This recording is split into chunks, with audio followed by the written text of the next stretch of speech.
indeed. Author of Japanese Food Made Easy, Fiona Uyema. That's right. Uyema stayed with us. So just all about these complicated words. I know. Apologies. You're keeping us on our toes this morning, right. Fiona. Yeah, so Japanese dumplings, and I think everyone loves to eat them out, but making them at home is a complicated part. So see, I would order that in a heartbeat, but I'd never dream of making dumplings at and home. it's actually easy enough. These are shop-bought gyoza skins. So if you buy these, then most of the work is really done. It's really just assembling. Okay. So here I have some Asian cabbage.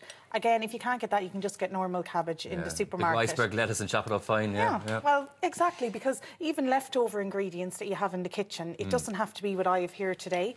I have some shiitake mushroom here. You could use ordinary mushroom as well. The reason I use them is just the flavour is beautiful from them. And I've minced some chicken here. But again, you could keep it vegetarian or use minced prawns or cut prawns into little bits. So it's so versatile, you can really pick whatever way you want to do it. So whatever you have left over, I suppose, in the fridge, you can use. Exactly, and that's a big concept of Japanese cooking, you know, not to throw out leftovers. So they would put them into things like this. They're very efficient, aren't they? Exactly, and creative. Here we've spring onion, ginger, garlic, just to add some nice flavour. Lovely flavour in there, yeah. So, Anna, do you mind if I get you to stir that? Sure. I'm going to season that then with, so we have a good quality soy sauce here. Yes.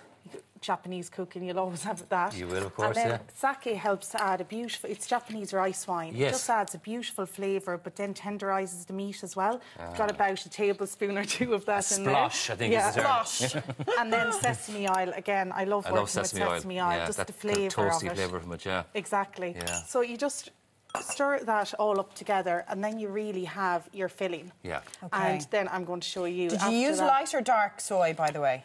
It's a Japanese soy sauce, so it tends to be light. Chinese soy sauce tends to be a little bit stronger in Heavier. flavour. Yeah. So with Japanese cooking, I'd always advise using a Japanese soy sauce just because the flavour is quite different. Yes. Okay. So is that all right? that's brilliant, yeah.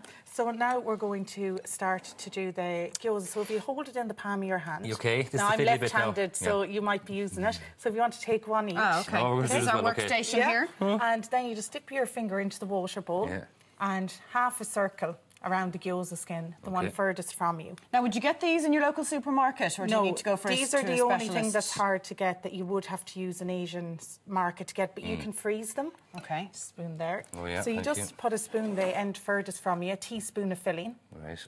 And then really, there's a certain way I pleat it, but you can really pleat it whatever way you want. You fold it over so you have half a circle, semicircle, and then you pleat it.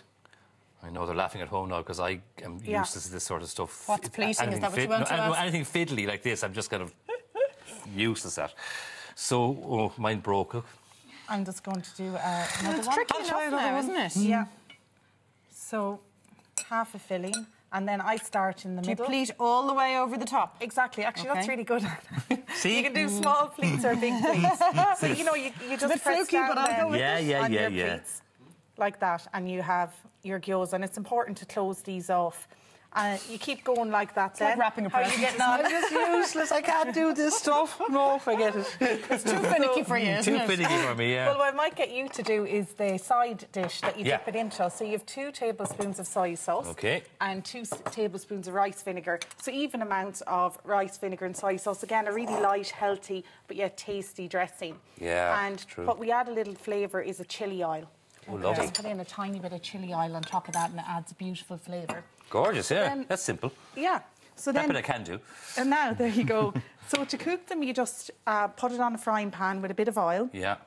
And you add some water and put a lid on it, and you steam them for about 10 minutes. Right. And when you're finished doing that, you take the lid off and then just fry them off so you get a crispy base. Okay. So you're getting rid of the steam then at that stage, exactly. And then it gets back to the frying old school of it. frying. The reason we add the water and put the lid on is to cook the ingredients inside. Because you're talking chicken here, raw chicken, and that needs to be cooked But fully. I suppose because it's minced, it's going to cook much quicker, isn't it? Yes, exactly. And you could use minced meat, you can use really anything you want.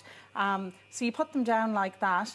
And generally what I do with the water then is I put the water around the sides. I add a bit of potato starch to my water because it just makes the ends of them really crunchy. Oh, nice. It's just a little tip. You don't have to again, but it actually makes them really nice. They're bubbling away there now, But that's what gives that kind of restaurant quality, isn't it? Yeah. and put the lid on, they steam away there, and when you take the lid off, there might be a little bit of water left. Just let that cook off, and then you'll start to get the lovely crispiness. Might sound like a silly question, but where do you get potato starch? Actually, I get it in the Asian market, but if you can't get it in your local supermarket, corn flour would work just as well. Okay, so it's a really good question. So there's a actually. few kind of practical substitutes we can make. Yes, exactly, because a lot of the ingredients I have here are Asian, but you can substitute them, really. So these are ones I made earlier. Didn't want to put us under pressure. Okay. So, yeah, you can see the crispy end on them. Lovely, yeah. So, yeah, I'll clean up this So we just off. dip them in here or what? Yeah, there's 2 forks there. Oh, yeah. Or you can use your hand. Now, would you serve these as a starter? Yeah, so in a lot of the Asian restaurants, they serve it as a starter. In Japan, traditionally, it's served actually alongside a main dish like ramen, because really they came from China. A lot of some of the dishes like this came into Japan from China. A nice little bite from the chili as well. Yes, exactly. Gorgeous. The smells are beautiful as well, the oils and the spices. A lot of the sesame oil, yeah. Okay. You pop that Great, in. you're welcome. I'm afraid to eat because I have to read. Thank you very much, Fiona, as Thanks, always. Fiona. Lovely.